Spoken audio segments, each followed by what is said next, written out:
Бүгін мектепте фастфудтар деген тақырыпта сынып сағаты өтті.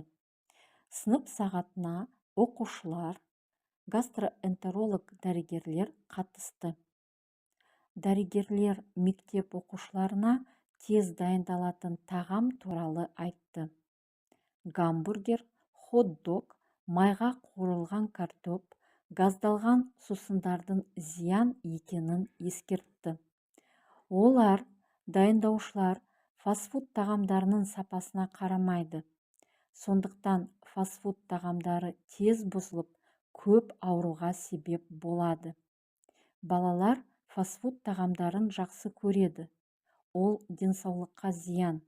Сендер дұрыс тамақтана біліңдер, деді.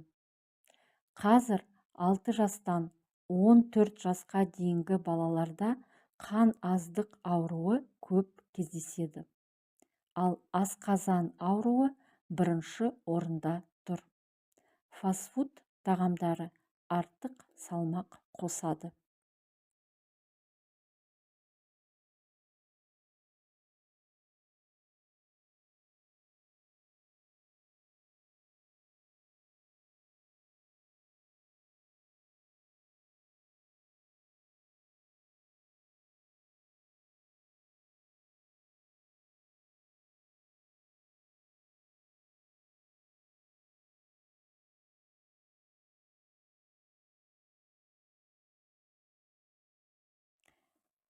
Бүгін мектепте фастфудтар деген тақырыпта сынып сағаты өтті.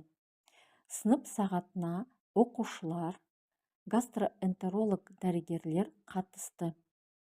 Дәрігерлер мектеп оқушыларына тез дайындалатын тағам туралы айтты.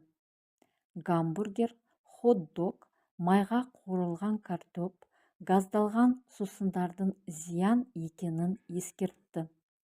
Олар, дайындаушылар, фастфуд тағамдарының сапасына қарамайды. Сондықтан фастфуд тағамдары тез бұзылып, көп ауруға себеп болады. Балалар фастфуд тағамдарын жақсы көреді. Ол денсаулыққа зиян. Сендер дұрыс тамақтана біліңдер, деді. Қазір 6 жастан 14 жасқа дейінгі балаларда қан аздық ауруы көп кездеседі.